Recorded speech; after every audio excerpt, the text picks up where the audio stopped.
Main Street by Jacqueline Woodson. Autumn now. The leaves here in New Hampshire are the ones on postcards, bright red and heartbreaking gold, color so deep and intense it seems it doesn't belong in nature. They sell the postcards at the pharmacy on Main Street, and tourists buy tons of them, scribbling things like gorgeous here and right out of our town, and bringing you home some maple syrup, and I can imagine living here one day. Celeste said that's how her mother found Peterborough.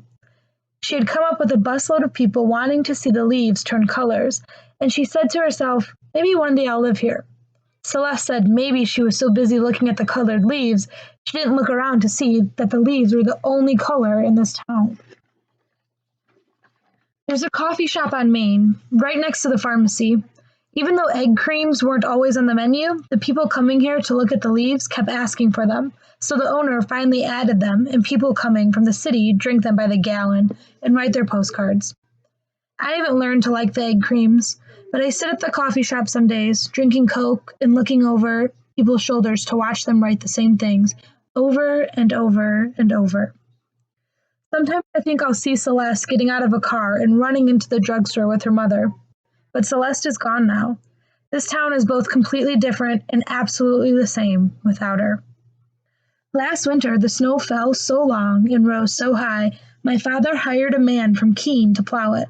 When the man arrived, his huge plow moved silently through the mass of snow. The silence surprised me. How could so much power exist inside such quiet? As I watched, pressing my head against the window, I said to my father, I want to move through the world that quietly, that powerfully. Where did you come from? My father said, his eyes at once laughing and worried. I had a mother once, I said into the pain. She used to say things. Don't say that, my father said. You still do. Don't ever say that. But he's wrong. I don't have a mother anymore. It's just my father now, and the leaves, and the snow, and the memory. There are things you're not allowed to say. When I was very young, it was the curses I'd heard my mother use, the words erupting from her mouth but disconnected, too ugly to belong to someone as beautiful as my mother. One morning, I stood in front of the mirror, saying the words over and over. My father found me this way. Neither of us knew that exactly 8 days from that moment, my mother would move on to the next place. We thought the doctors were wrong. We prayed, please, doctors, in the name of our Holy Father, be wrong. What are you saying? My father said when he heard me. Don't ever say those words, ever. But Mama says them. She's in pain, my father said. Those words should only be said by people in pain. I wanted to tell him I was in pain. I wanted to show him where it hurt, point to my head, my heart, my belly, say here, Daddy, and here, and here. But I didn't. I was 8 years old. He would say I was too young to know real pain. After all, he'd say, you've never even had a skinned knee, Treetop. Then rub my head and smile that halfway real, halfway crying smile. That winter, I hurt every place my mother hurt. As I pressed wet cloths to her sweating forehead, as I let her hold my hand to wait out the pain, as I read to her from gossip magazines and gently brushed her thinning hair. Each twist of pain moving through her moved through me. I wanted to tell my father this, that once I had lived inside my mother, a part of her. I wanted to say, how could I not know her pain? What kind of name is Treetop anyway? Celeste asked the first time she heard my father call me this. We were 9 years old, and Celeste was my new friend. She had moved to New Hampshire from New York. She was tall and brown and beautiful. Her mother had modeled for magazines. The first time I asked him where babies come from, he said treetops. Celeste squinted. Hold her lips to the side. I had practiced doing this in the mirror, but it never looked all the amazing things hers looked. You know that's not true, right? Yeah, of course, but the name stuck. My dad would never say that, Celeste told me. He'd say, look it up, but he'd never call me look it up. Just saying. We laughed. From the moment we became friends, it seemed we spent so much of our time laughing. She told me her father spent his days figuring out what to do with other people's money.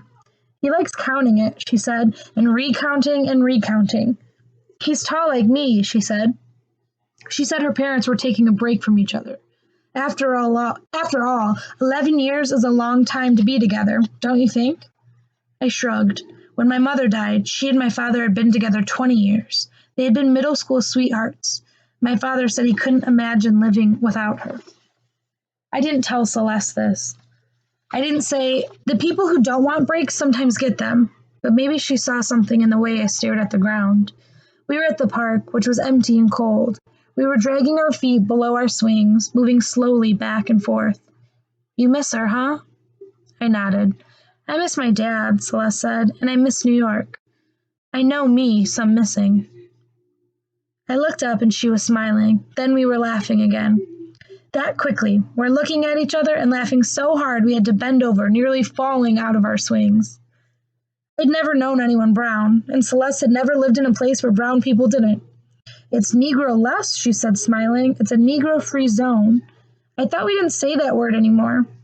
Celeste looked at me. You can't, but I can. It's in the language rule book, I swear. You're lying, right? There isn't really a language rule book. Nope, not lying. There are all kinds of rule books. The New Hampshire rule book says only one family that's not white can live here at a time. When I move away, another family will come. I swear, it's in the rule book. Celeste looked at me a moment, then smiled. I swear, but you're not going to move away. I wasn't smiling. Not tomorrow. That was the year my other friends disappeared. One by one, they wanted to know why. When we had all been friends since forever, I needed this new friend now. The one black person my mother knew stole stuff, Casey said. They love rap music, Lisbeth said. Does she teach you dances? Celeste plays piano, I said quietly. She's been playing since she was small. Beethoven. She can play Beethoven. The others and I were still friends then. Our dolls between our laps, their blonde hair getting wrapped into braids and curls and cut and dyed. I sat in their pink bedrooms, the rooms I'd sat in for as long as I could sit alone, and listened without knowing what to say back. It hurts here and here, I was thinking, and I don't know why it hurts, but it does. Aren't you scared? They asked. She might take things from you. She might have a gun or a knife. Her feet are big. Her hair is strange. There was one at our school once, you remember? She was adopted or something. That's all I remember. My mom said I shouldn't eat with the new one. You shouldn't either.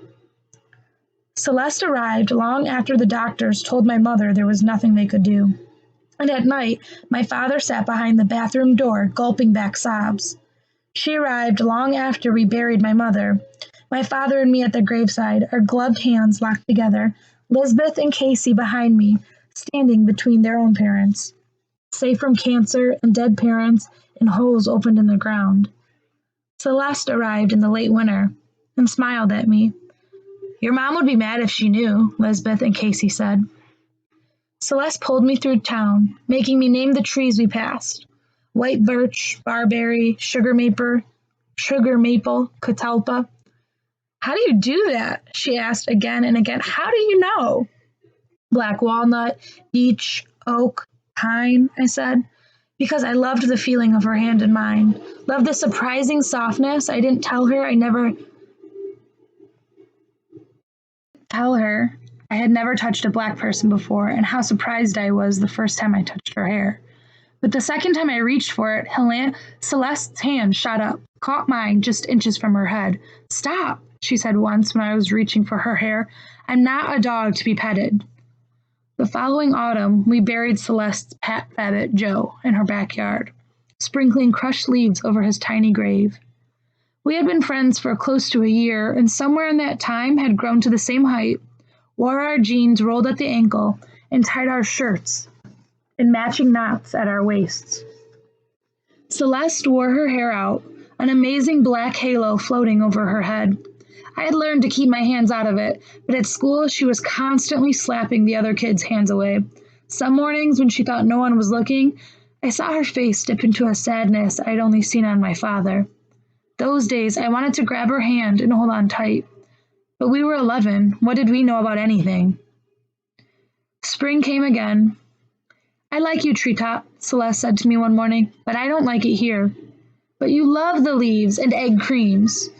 My mom said we'd give it a year. It's been more than a year, Celeste said. She wouldn't look at me. And then finally she did. New York is only 4.5 hours away. I know. But we both knew. The distance between New Hampshire and New York was forever away, a whole lifetime. Celeste laced her fingers inside of mine. The way our fingers go, she said, brown, white, It's like the same God or Mother Nature or universe that decided to make the leaves here all crazy colored said this. She held up our hands. This is right, too. Some afternoons, Lisbeth and Casey would meet me at the pharmacy on Main Street, and the three of us sit at the window where we can watch people moving through town.